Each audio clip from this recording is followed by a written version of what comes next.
যে আমি একটা ন্যূনতম ওই জীবনটা লিড করতে পারলাম, যে আমি একটা ইনসাফের হাসি নিয়ে আমি আমার আল্লাহর কাছে পৌঁছতে চাই। বেরিয়ে এলো গোপন সিসিটিভি ফুটেজ, যেভাবে প্রকাশ্যে ওসমান হাদিকে গুলি করলেন সন্ত্রাসীরা। ঢাকার ব্যস্ত দুপুরে ঘটে যাওয়া ওসমান হাদিকে গুলি করার ঘটনাটি ইতিমধ্যে দেশজুড়ে আলোচনার কেন্দ্রবিন্দু। তবে পরিস্থিতি আরও নাটকীয় মোড় নেয় যখন সামাজিক যোগাযোগ মাধ্যমে ছড়িয়ে পড়ে ঘটনাস্থলের একটি গোপন সিসিটিভি ফুটেজ। গুলিবিদ্ধ হয়ে আশঙ্কাজনক কোমায় আছেন ইনকিলাব মঞ্চের মুখপাত্র ও ঢাকা ৮ আসনের প্রার্থী শরীফ ওসমান হাদি। এ ঘটনার পর তীব্র প্রতিক্রিয়া ও নিন্দা জানাচ্ছেন দেশের বিভিন্ন শ্রেণী পেশার মানুষ। সামনে থেকেই দুজন লোক ছিল একটা বাইকে, সেখান থেকে ভাইয়ের মাথায়, তারপরে ভাই সেখানে পড়ে যে আমরা তাকে সরাসরি নিয়ে আসছি। গতকাল সময় টিভির এক সাক্ষাৎকারে ওসমান হাদি বলেছিল যে সংসদে গিয়ে বিসমিল্লাহ বলে চাঁদাবাজদের তালিকা প্রকাশ করব, আর আজকেই হাদি গুলিবিদ্ধ। সবাই একমত হয়েছেন ঢাকা ৮ আসনের চাঁদাবাজরাই হাদির মুখ চিরতরে বন্ধ করার জন্য হাদিকে শেষ করার উদ্দেশ্যে মাথায় শুট করেছে। দর্শক যে যেখানে আছেন আশা করি ভালো আছেন। এই মুহূর্তে পাওয়া সবচেয়ে বড় ব্রেকিং নিউজ। আপনারা জানেন যে আজকের জুমার দিনে জুমার নামাজ পড়ে বের হওয়ার সময় গুলিবিদ্ধ হয়েছেন ওসমান হাদি। যে ওসমান হাদি ঢাকার ৮ আসনে তিনি নির্বাচন প্রার্থী এবং তিনি কিন্তু গতকাল গণমাধ্যমে জানিয়েছেন যে আমি যদি এই এলাকায় জয়ী হই তাহলে সংসদে গিয়ে আমি সর্বপ্রথম চাঁদাবাজির বিরুদ্ধে যুদ্ধ ঘোষণা করব এবং তাদের বিরুদ্ধে আমি কথা বলবো। দর্শক এই কথা গণমাধ্যমে বলার কারণেই কিন্তু আজকের এই ওসমান হাদির এই অবস্থা। এবং আপনারা জানেন যে এই ওসমান হাদিকে কিন্তু গুলি করা হয়েছে মাথায় এবং তার কানের নিচে গুলি লেগেছে, যে কারণেই এই ওসমান হাদির অবস্থা খুবই আশঙ্কাজনক। এবং গোপন সূত্রে আমরা যা জানতে পেরেছি যে এই ওসমান হাদির এই অবস্থার পিছনে সরাসরি দায়ী মির্জা আব্বাস এবং তার লোকজন, যে কারণে এই মির্জা আব্বাস যখন এই ওসমান হাদিকে হসপিটালে দেখতে যায় তখন কিন্তু সেখানে খুব ভয়াবহ পরিস্থিতি। দর্শক এই বিষয়ের কিছু অংশ ভিডিওর শুরুতে শিরোনামে আপনারা দেখেছেন, বিস্তারিত পুরো ভিডিও জুড়ে। তার আগে আমার একটা অনুরোধ, যারা আমার চ্যানেলে নতুন আছেন চ্যানেলটি সাবস্ক্রাইব করে অল ক্লিক করে বেল আইকনটি বাজিয়ে দিন।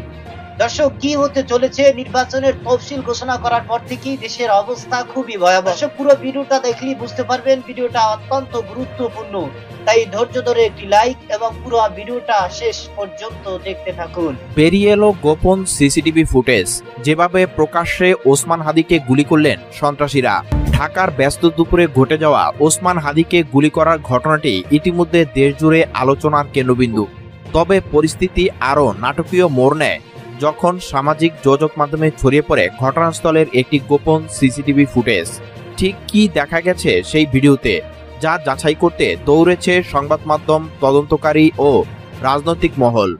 যদিও ভিডিওর উৎস নিয়ে এখনো কোনো সরকারি মন্তব্য পাওয়া যায়নি, তবে ফুটেজটি যে আলোচনায় ঝড় তুলেছে তা নিঃসন্দেহে বলা যায়।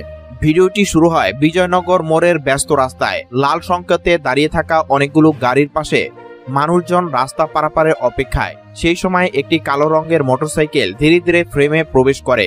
মোটরসাইকেলটিতে 2 জন আরোহী থাকা স্পষ্ট দেখা যায়, তবে তাদের মুখে হেলমেট থাকায় শনাক্ত করা সম্ভব হয়নি।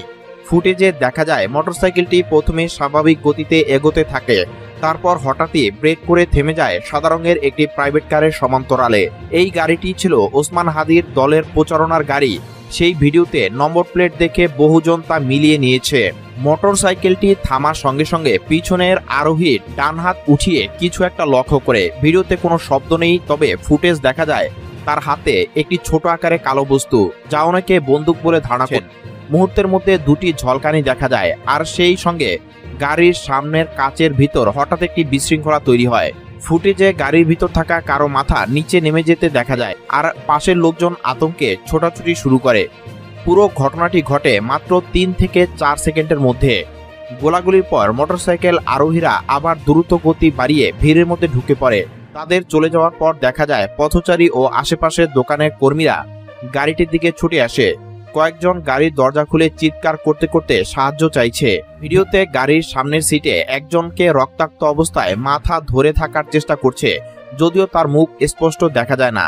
অনেকে ধারণা করছেন এটি ওসমান হাদি। ভিডিওটি ভাইরাল হওয়ার পর তদন্ত সংস্থাগুলো দ্রুত সিসিটিভির উৎস সন্ধান শুরু করে। অভ্যন্তরীণ নিরাপত্তা বিভাগের একজন কর্মকর্তা জানিয়েছেন, ভিডিওটি সত্যতা যাচাই না করে কোনো সিদ্ধান্তে পৌঁছানো ঠিক হবে না। তিনি বলেছেন, ভিডিওটি সম্পাদনা বা ফুটেজের জুরি মিলের সম্ভাবনাও দেখা দিচ্ছে। তবে আইনশৃঙ্খলা বাহিনীর একটি সূত্র জানিয়েছে, ভিডিওটির কিছু অংশ ঘটনাস্থলে থাকা সরকারি সিসিটিভির সঙ্গে মিল পাওয়া গেছে, যদিও পূর্ণাঙ্গ বিশ্লেষণ এখনো শেষ হয়নি। এদিকে রাজনৈতিক মহলে ভিডিওটি নতুন বিতর্কের জন্ম দিয়েছে। কেউ কেউ বলছেন এই ফুটেজ হামলাকারীদের শনাক্ত করতে সহায়ক হবে, আবার অনেকে মনে করছেন ভিডিওটি প্রচারের পিছনে রাজনৈতিক উদ্দেশ্য থাকতে পারে। বিরোধী দলের একজন নেতা সাংবাদিকদের বলছেন, এই ফুটেজ পুরো ঘটনা নতুন দিক খুলে দিয়েছে। হামলাকারীরা এতটাই পরিকল্পিত ছিল যে সন্ত্রাসীদের শনাক্ত করা কঠিন হয়ে গেছে। তবে আমরা চাই সত্য বেরিয়ে আসুক। সরকারের একজন মুখপাত্র জানিয়েছে, ভিডিওটি রাষ্ট্রীয় তদন্তে যুক্ত করা হয়েছে এবং তারা ফুটেজের প্রতিটি ফ্রেম বিশ্লেষণ করছেন। তিনি বলেন, এটি অত্যন্ত স্পর্শকাতর একটি ঘটনা। ভিডিও সত্য হলে অপরাধীরা যত ক্ষমতাধরী হোক ছাড় পাবে না। এদিকে হাসপাতালে চিকিৎসাধীন ওসমান হাদির অবস্থা নিয়ে অনিশ্চয়তা বাড়ছে। তার দলের সদস্যরা জানাচ্ছেন, চিকিৎসকেরা সর্বোচ্চ চেষ্টা চালিয়ে যাচ্ছেন। তারা আরো বলছেন, ভিডিওটি প্রকাশের পর তাদের উপর চাপ আরো বেড়েছে, কারণ তারা চান তদন্ত যেন পক্ষপাতহীনভাবে শেষ হয়। তবে একটি বিষয় নিশ্চিত, এই ফুটেজ পুরো ঘটনাকে আরো গুরুত্বের সঙ্গে দেখার দাবি তৈরি করেছে। এখন সময় বলে দেবে ফুটেজটি সত্যিকার অর্থে তদন্তকে এগিয়ে নেবে নাকি এটি আরেক দফা বিতর্কের জন্ম দিবে। যে আমি একটা ন্যূনতম ওই জীবনটা লিড করতে পারলাম, যে আমি একটা ইনসাফের হাসি নিয়ে আমি আমার আল্লাহর কাছে পৌঁছাতে চাই। গুলিবিদ্ধ শরীফ ওসমান হাদির বর্তমান শারীরিক অবস্থা জানিয়েছেন ঢাকা মেডিকেল কলেজ হাসপাতালের জরুরি বিভাগের আবাসিক সার্জন ডক্টর মুস্তাক আহমেদ। গুলিবিদ্ধ শরীফ ওসমান হাদির অবস্থা এখনও সংকটাপন্ন বলে জানিয়েছেন চিকিৎসক ডক্টর মুস্তাক আহমেদ। জানান, হাদিকে যখন জরুরি বিভাগে নিয়ে আসা হয় তার অবস্থা খুবই আশঙ্কাজনক ছিল। পরে তাকে সিপিআর দেওয়া হয়।